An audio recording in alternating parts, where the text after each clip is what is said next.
Hello everyone, I'm Chen, a PhD student from the University of Michigan. Today, I'm excited to represent my co-authors to present our work. Looking together is not equal to saying the same thing. Understanding surgeons' visual needs during intraoperative coordination and instruction. Surgery is a central element of health. A significant proportion of surgical skills training during residency occurs as on-the-job training, and operating room time provides a key learning opportunity. However, there is increasing concerns that U.S. general surgery residents are not ready to operate independently by the time they graduate. One's gaze is a critical indicator of their visual attention and plays an important role in collaboration. For example, sharing gaze can facilitate engagement in gaming, increase shared awareness in collaborative search, and enhance in-person collaborations. Studies have also shown the benefits of sharing gaze in teaching and learning scenarios. Our study aims to understand the shared gaze use in surgery scenarios, where visual attention and gaze are critical for surgeons to successfully perform surgeries. We contextualize our project in laparoscopic surgery. This is a special type of surgery that the surgeons insert cameras and surgical instruments into patient's body and watch the live video streaming to perform the operation. The resident surgeons, who are the trainees, watch on the screen to learn from the attending surgeon, who are the mentor. Compared with other CSAW contexts, what makes intraoperative procedure unique is that surgeons have dual purpose. First, they need to ensure patient safety with high levels of visual cognition and skill, and simultaneously providing a critical education experience for residents to acquire advanced surgical skills. As shown in this figure, there is nuanced visual information that the resident surgeons should learn during the surgery. They must be able to distinguish between the inner layer and the outer layer that's rich in connective tissue. It's worth noting that 97% of the surgical errors in the most common laparoscopic operation resulted from visual misperceptions. As aforementioned, visual details can be crucial to the procedure's success and the trainee's learning experience. However, studies around the use and sharing of the gaze in authentic operation room contexts are limited, in contrast with other collaborative contexts. Previous studies supported attending surgeons using telepointers to guide residents remotely in the simulated telemetry settings. This study pointed out that trainees found the visual information conveyed through telepointers to be insufficient. To support intraoperative coordination and instruction, it is imperative to develop a better understanding of surgeons' visual challenges and needs during the procedure. In this work, we aim to address this important problem in health.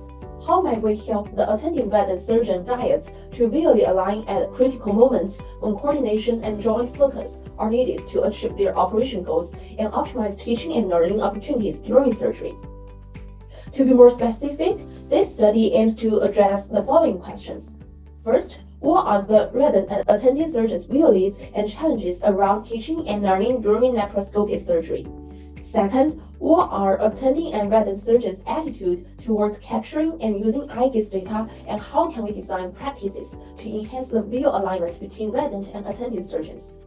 To address our research questions, we carried out this IRB-approved research at a university teaching hospital in the United States. We performed an interview study followed by an observation study with authentic lab-colleague surgeries in the operation room.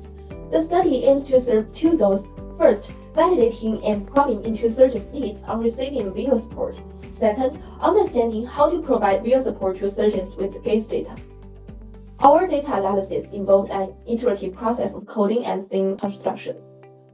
Come back to our research question. First, we want to understand what are the resident and attending surgeons' visual needs and challenges around teaching and learning during laparoscopic surgery. First, residents shared frustrating moments where their learning needs were not fulfilled by the attending surgeon's instruction. Most of the interviewed junior residents shared that they encounter challenges mapping anatomic plans, and they need support identifying anatomic targets, plans, and locations in a 3D spaces. As Archie said, the surgeon might just say, "Hey, it's taking stuff over there," but I didn't know what they were talking about on the plan. Echoing residents' experience, in the observations, we found it common for attending surgeons to verbally describe spatial positions or refer to anatomic targets verbally, lacking precision and clarity. Here is an example of how attending surgeons verbally describe spatial position. And there. So I think it's right there. Both the interview result and observations shows that attending surgeons' verbally explanations were in particular insufficient when junior residents needed to identify visual information such as angles and directions. Middle level and senior residents shared their strong desires to do as much of the operation as possible, and the takes over by attending surgeons were viewed by them as failures. Like said by R6, sometimes when you get a surgery taken away from you, as a resident, it feels like you've messed up or you felt like something went wrong. You're not good enough. Residents also explained surgical cases where they didn't want to ask questions that they thought would undermine the trust between themselves and the attending surgeon. The unbalanced power between resident and surgeon, making learning through verbal communication in surgery even harder. Attending surgeons at the same time also experience challenges in providing visual guidance to the residents. First, attending surgeons find it difficult to know whether the resident is looking at the right place, since they are looking at two different screens. For example, as A3 said, sometimes instead of focusing on my screen, I turn around and focus on their screen to see whether what they are saying and what I'm saying is the same. Besides, attending surgeons find it hard to verbally communicate where residents should be looking at, since attending residents are limited in their hand movements and other visual reference to help their verbal explanations in surgery, so that they can usually only rely on the verbal communication. Like A2 said, I don't have a way or an extra hand to point on the screen to show them. Considering the visual challenges, in the second question, we want to understand what are attending and resident surgeons' attitude towards capturing and using eye gaze data. How can we design practices to enhance the visual alignment between resident and attending surgeons, thus improving learning outcomes and ensuring patient safety? First, residents see the high utility in viewing the attending surgeon's gaze during critical portions of the surgery. They thought real-time gaze could be especially helpful when they needed to locate a position. As R3 said, sometimes there is a very subtle differences in the position that may be desired. So I would imagine perhaps seeing exactly where they are looking at and when they want you to make the last incision. Here, we show an example of how gaze can show the nuanced visual difference during the intra-operative coordination. Second, the attending surgeons like to be able to use gaze to instruct. For example, using gaze to guide the residents to look at the correct plane. The attending surgeons also commented that visualizing the resident's gaze could help them assess residents' performance and avoid safety issues. As A5 said, I want to know his attention during the moment when he has to be absolutely in tandem with what I'm suggesting. If he goes lateral or if he is in the wrong plane, he can injure the duct and then we'll be in trouble. I want to know their vision exactly. Third, both residents and attending surgeons shared concerns about using gaze alignment between themselves as an indicator of the resident's competency. As A5 said, if both of us are looking at the same object, that means there is a higher score for the entrustment.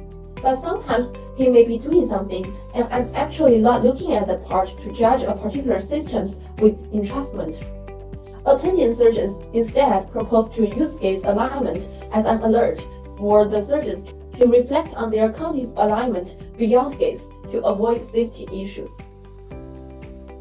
Last, there was a clear sense among the attending surgeons that the gaze behaviors of the residents and the contrast of gaze between the diets could help identify teachable moments after the operation. Attending surgeons expressed interest to review and interpret gaze data if such data can be structured and visualized for them. As a summary of finding, our research explores the challenges and potential of gaze sharing in the unique context of surgical training. Our findings suggest that contextual visual guidance and feedback is needed in intraoperative coordination and instruction. First, simply guiding residents' attention verbally to a particular scene is not sufficient for learning. Our study provides strong motivation for designs where residents can receive more visual feedback from the attending surgeons and have more channels to elicit feedback from the attending surgeons. and where the attending surgeons have effective methods to guide residents' attention and provide instructions and feedback. A unique property of gaze sharing in surgery context is that there is a pronounced power difference between attending surgeon and trainees. Gaze can be seen as an anchor to analyze the situations and identify opportunities for instruction, thus reduce the power imbalance. Rather than seeing gaze alignment as a mere indicator of competency, surgeons interpret mismatches in gaze as signals indicating potential risks or moments where additional guidance is necessary. Moreover, gaze sharing has the potential to open new pathways of communication within the operation room. It enables residents to subtly indicate their learning needs or uncertainties.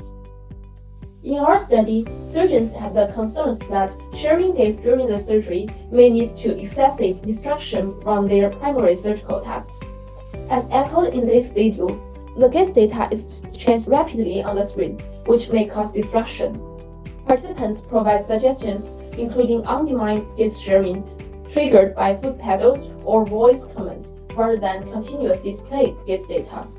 Those solutions can mitigate the risks that visual guidance can limit trainees' agency and autonomy. Overall, these findings imply gaze sharing systems should provide flexible user control over when visualizations appear rather than constant display. Based on the scenario we presented in this paper, we make design recommendations of gaze-based visualization and AR overlays that may facilitate intraoperative coordination and instruction. First, there are critical anatomic components to the lab-coded procedures. In such portions, visualizing and tracking the region of the surgeon's gaze might be helpful. Second, our study revealed that novice surgeons encounter difficulty in perceiving depth in 2D images. Providing depth sensing scaffolds on surgical scenes could be helpful.